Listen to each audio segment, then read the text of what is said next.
Today's topic of conversation is my preview for the F1 2018 Belgian Grand Prix. I used to love doing that intro. I might bring that back. I really used to enjoy that one. Welcome everyone to today's video. Today we're going to be discussing my preview, like I mentioned already, so I don't know why I'm going over it again. But before this weekend's Belgian Grand Prix, the first race back since the summer break. And you know what? Although during the summer break it seemed like F1 was so long ago, it seemed like it was only 2 minutes ago we were packing up in Hungary and preparing for that summer break. It's been a carnage time with news coming out almost every single day. Right up to yesterday, we had huge news across the world of Formula One constantly.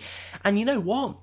For a summer break, it was probably the most eventful one we've ever had. But today we're going to be focusing on all the build-up, the 2 practice sessions we have had today so far, and a bit of news that came out of Force India yesterday morning. So let's start there then. Let's start with the Force India news. And Force India Mercedes are no longer a Formula One team. They are out of the sport, no championship points for them, and in their place comes Racing Point Force India, the team owned by Lawrence Stroll.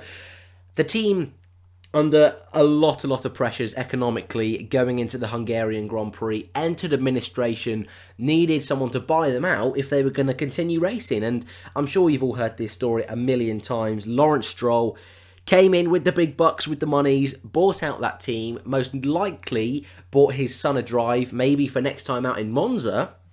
Could happen. But consequently, it meant that they didn't have the rights to race under the name Force India. So last minute they had to scramble, try and find a name, try and find the right paperwork to just get the team administrated and get into the Grand Prix weekend. And it seemed a bit touchy-going. Would we only come to Spa with 9 teams? We've ended up with 10. We've got all 10 teams, all 20 drivers, which is fantastic news. And we've got this brand new team, Racing Point Force India. We're going to discuss probably a video next week discussing the implications all about this deal. But if you weren't aware, I was on the F1 Word F1 Daily Show on Wednesday, where I joined Sean and Jonty talking about this whole move. So if you fancy listening to my opinions on that, and the boys as well, I'll link that episode down in the description as well. We talk about the whole Force India conundrum, and so if you fancy listening to that, why don't you check that out in the comments. But you're here to talk about Belgium, and let's just crack on with it. And some drivers really need to show up this weekend. This weekend, they need to be on the money. Those drivers I'm looking at that need to perform straight away: Romain Grosjean, Marcus Ericsson, and, not forgetting the man under most pressure of all, Stoffel Vandoorne, the man at his home Grand Prix this weekend. Already question marks over his seat, not only for next year, but next time out in Monza. So he's under a lot of pressure. He's been pretty poor this season. Last time out in Hungary, probably, despite having a DNF, that was his best race of the season so far. So this weekend, he needs to smash it. And going up against Lando Norris in FP1 is where we'll start this topic. Didn't go great for him. 13 laps completed after his brakes failed, and Stoffel would end the session dead last. Luckily for him, Lando Norris, who completed double the laps, was only 1/1000th quicker. That's ideal for Stoffel, but he still needs that run in, so later on over the weekend he can develop a strategy, develop a setup for that car, and really nail the weekend. And it looks like a weekend where that McLaren car, the McLaren Renault, really doesn't look that great. And it looks like it could be right at the back of the grid with the Williams. And so Vandoorne is going to have to pull off an absolute miracle if he wants to be in F1 next weekend. I really do, and it's such a shame, but it's really looking like it might go that way. And it's all because Esteban Ocon could be forced out of the sport. But going through the rest of the results then, obviously Vandoorne was P20. Well, you know what? For the first time ever, we'll start from the bottom and work our way up. So Stoffel Vandoorne was the slowest of all. 19th was Sergei Sorokin in the Williams. Lando Norris, his first ever FP1 session, was 18th. Kevin Magnussen's 17th. Quite quite off the pace was Magnussen, considering the Haas wasn't too bad this weekend. P16 in arguably his last ever race for Williams was Lance Stroll. P15 Brendan Hartley. 14th Marcus Ericsson.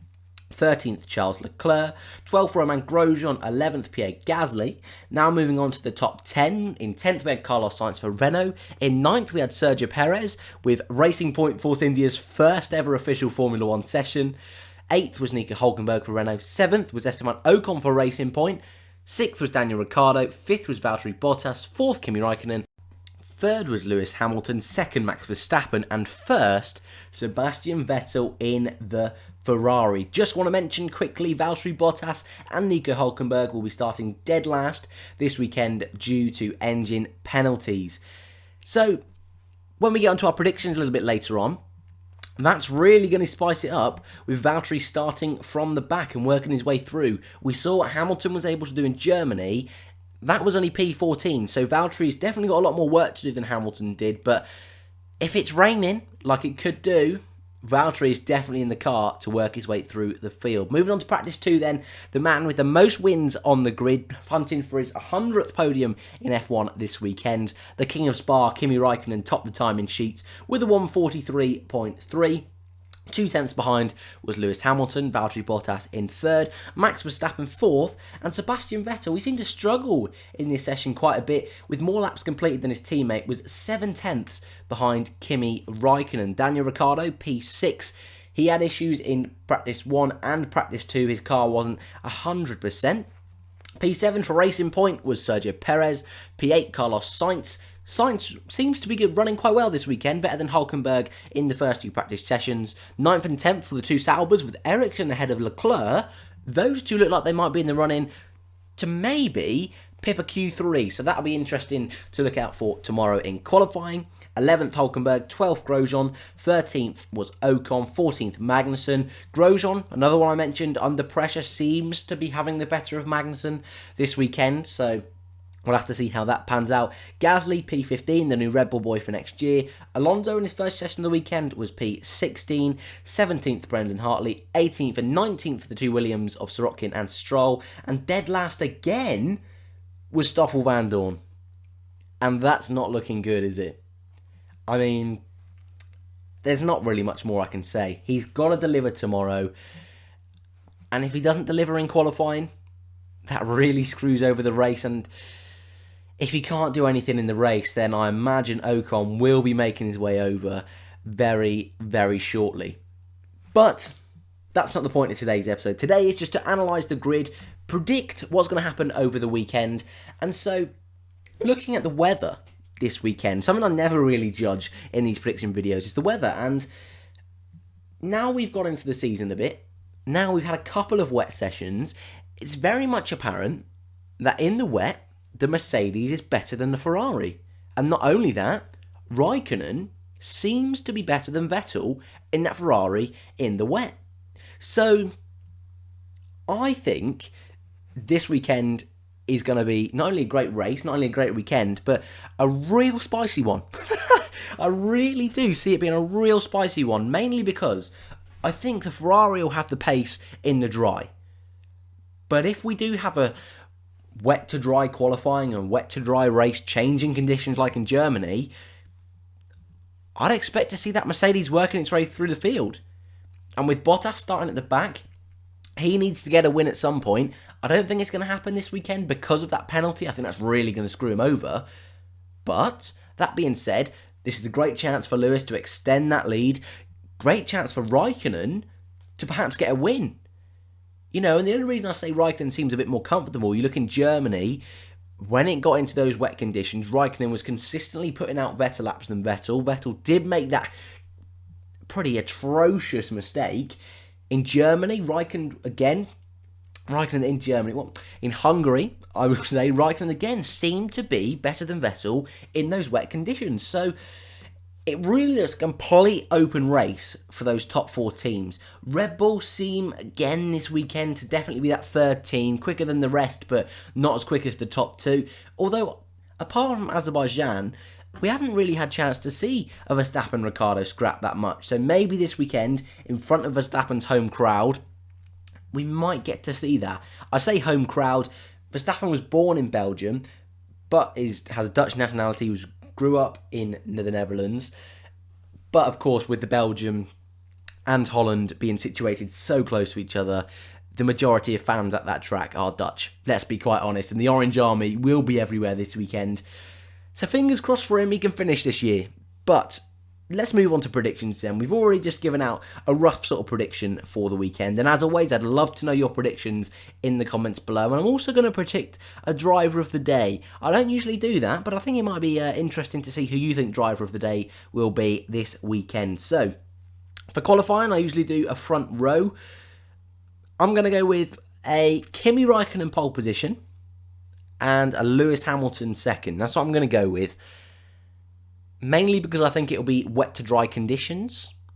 We'll have to wait and see. In the race, I'm going to say Kimi Räikkönen win. I really hope on his 100th podium he can get that win back at Ferrari that he's been looking for. The King of Spa. It fits so perfectly. The dream. And he's been on that upward trajectory recently, Räikkönen. He's on a 5 podium streak. Really isn't all that far away from those top guys in the championship because of his consistency. So it'd be really interesting to see in the second half if we see a Räikkönen where he wants to keep his seat. Because that's the big question mark now around him. Is Leclerc going to that Ferrari seat? Or is it Kimi who's going to stay for another 2 years? And does he want it?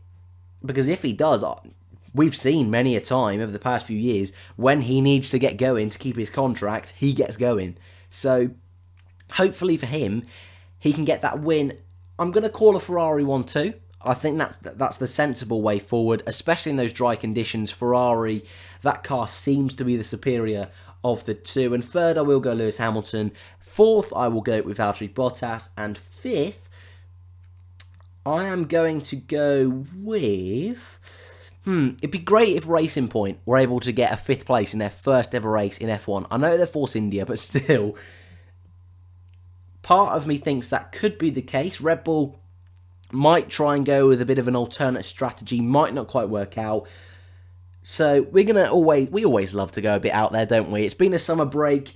I've needed that little bit of randomness thrown in there. We've not had it. We've not had an extreme sort of shout, an extreme prediction for a while. So we're going to go with Esteban Ocon finishing P5. Still nothing major, but something a little bit different. Driver of the day, I'm also going to go with Esteban Ocon for Racing Point.